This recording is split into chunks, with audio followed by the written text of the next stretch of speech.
Bonsoir. Je vais vous parler ce soir d'une exception française. Nous sommes à la croisée des mondes. Moi, je vais vous parler d'un carrefour des mondes. Nous nous croisons pour quelques heures. Eux, ils viennent pour un premier contrat qui dure 5 ans. Je vais vous parler ce soir de la Légion étrangère, une exception française. C'est une troupe unique au monde. Depuis 1831, le pouvoir politique a sans cesse renouvelé une singularité, celle de confier, dès le temps de paix, ses armes à des étrangers venus servir la France. Elle s'appuie, cette légion, désormais, sur un statut rénové en 2008. Et aujourd'hui, elle est forte de près de 9000 hommes, commandés par des officiers français. Dans ses rangs, on trouve, à la date d'aujourd'hui, 147 nationalités. Derrière ces 147 nationalités, ce sont au moins 147 cultures, 147 visions différentes des choses. Alors comment cette légion fonctionne-t-elle?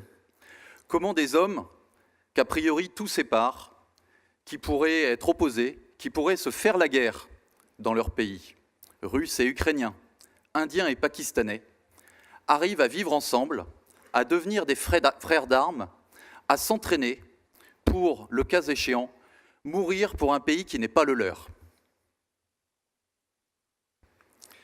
Comment cette légion fonctionne-t-elle? Comment fonctionne le système légion? En fait, il s'agit pour nous de disposer d'une troupe opérationnelle et organisée à la valeur et à l'agressivité reconnues. Ce système légion, il passe tout d'abord par la transmission d'une langue, le français. Le français, notre langue de travail, la seule langue autorisée à la Légion étrangère.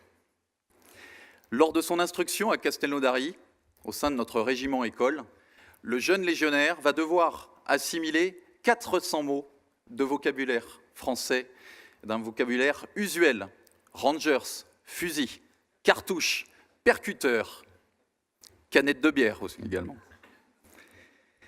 Et la tâche n'est pas mince. Je voudrais ici citer un exemple, celui d'un jeune légionnaire que j'ai accueilli en 2006 dans ma compagnie. Il venait du Japon, il s'appelait Oga. Lorsque je l'ai accueilli, il savait juste prononcer les mots suivants. Oga, moi, volontaire Légion étrangère. Et il ajoutait cette phrase que j'ai trouvée très savoureuse. Je veux forger ma personnalité dans un environnement plus sévère. Je lui ai donc souhaité la bienvenue et je lui ai expliqué qu'il avait a priori fait le bon choix. Au-delà de la langue, ce que nous avons besoin de leur transmettre, et l'outil pour transmettre tout ce que l'on va enseigner aux légionnaires, c'est une pédagogie adaptée à cette population très particulière. Et la Légion a une expérience incomparable dans la formation et dans l'entraînement d'étrangers. Cette pédagogie, elle est assez basique et elle s'appuie sur des principes très démonstratifs, très pragmatiques. Et comme l'évoquait tout à l'heure notre camarade commando marine, nageur de combat, elle s'appuie sur le drill, surtout sur le drill. Parce que lorsqu'on ne comprend pas le français ou qu'on le comprend peu, on fait à l'imitation. Et parce que l'on répète des dizaines, des centaines de fois, des milliers de fois les actes réflexes, ceux-ci, au combat, deviennent votre assurance-vie et vous les répercutez et vous les appliquez de manière automatique. C'est ce qui paye en opération. Cette expertise, c'est aujourd'hui un atout, puisque dans le cadre de ces missions, l'armée française, aujourd'hui, forme, épaule, accompagne au combat des unités militaires partenaires. Et en cela, la Légion possède une véritable expertise. C'est ce qu'elle a pu prouver l'été dernier en Irak, lorsqu'elle contribuait à la formation des forces spéciales irakiennes à Bagdad. Enfin, nous transmettons à chacun des légionnaires qui nous rejoint un socle de valeurs. Tout au long de son instruction à Castelnaudary, puis lorsqu'il rejoint nos régiments, lorsqu'il vit dans sa compagnie, dans sa section, le légionnaire vit au quotidien un code d'honneur. Ces principes, ils innervent notre style de vie, ils innervent notre style de commandement et ils façonnent notre esprit de corps. Et ils octroient certainement à la Légion ce supplément d'âme qui la distingue. Il va trouver, dans ces unités combattantes, une solidarité étroite. Il va aussi trouver une conception de son parcours qui est très différente de celle qu'il a pu connaître dans des expériences avant la Légion. Parce que bien souvent, les candidats qui nous rejoignent ont été blessés dans leur parcours, viennent souvent avec un goût de la revanche ou un goût du défi. Nous offrons dans nos rangs une véritable égalité des chances et nous ne payons pas de mots. Cette égalité des chances, elle est basée sur le goût de l'effort, sur le sens de l'action collective. J'ai reçu la semaine dernière, au régiment, 2 jeunes légionnaires. L'un d'entre eux correspond peut-être au profil qu'a croisé Moussa Camara. Il s'agit d'un, disons, un mauvais garçon qui vient de la banlieue de Rouen. Un autre vient du Chili. Lui, par contre, est diplômé. À l'heure actuelle, je ne sais pas lequel des deux passera le plus vite caporal. Mais ce qui est sûr, c'est que lorsque nous l'enverrons au peloton de caporal, on regardera peut-être pas son diplôme, mais son intelligence de situation, sa capacité à assumer les responsabilités en situation de crise. Enfin, quand il rejoint la Légion, il prend pied dans une communauté très soudée, marquée par des traditions très présentes. Nos 2 grandes fêtes, c'est Noël, la fête de la famille Légion, et c'est la célébration du combat de Cameroun, le 30 avril, qui exalte les vertus guerrières. Mais au-delà de ce cadrage initial, j'aimerais maintenant vous parler de la manière dont les légionnaires vivent leur engagement.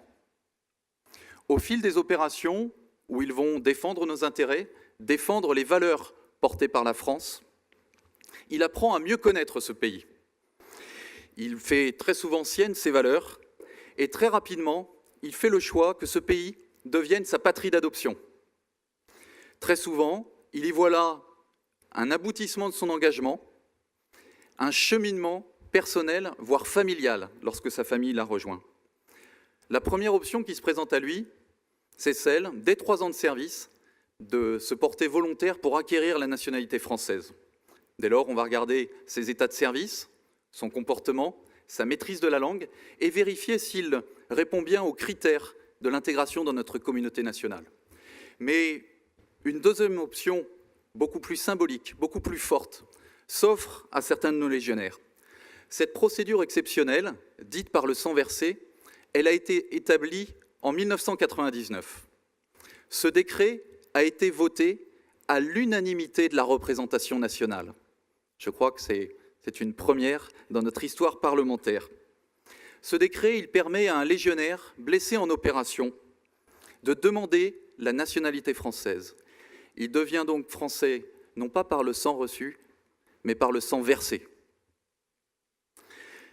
Ce décret, par le sang versé, il témoigne de la fidélité et il scelle le pacte de service que le légionnaire, en s'engageant, signe.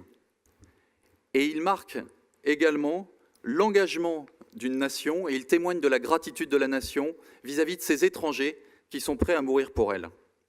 Parmi les 1300 légionnaires que je commande aujourd'hui au 2e régiment étranger d'infanterie à Nîmes, 11 d'entre eux ont été blessés le 1er juillet 2018 à Gao, lors d'une attaque très violente. L'un d'entre eux, un jeune caporal biélorusse de 27 ans, bien connu de l'équipage du Tonnerre qui nous accueille aujourd'hui, puisqu'ils lui rendent très fréquemment visite, continue de se battre dans un hôpital militaire. Il se bat contre l'amputation de sa jambe gauche. Il vient de formuler le souhait de devenir français par le sang versé. À l'exemple de ce caporal, ce sang versé, c'est celui de tous les étrangers qui sont venus défendre notre patrie et qui défendent aujourd'hui encore au quotidien nos valeurs. Je vous remercie.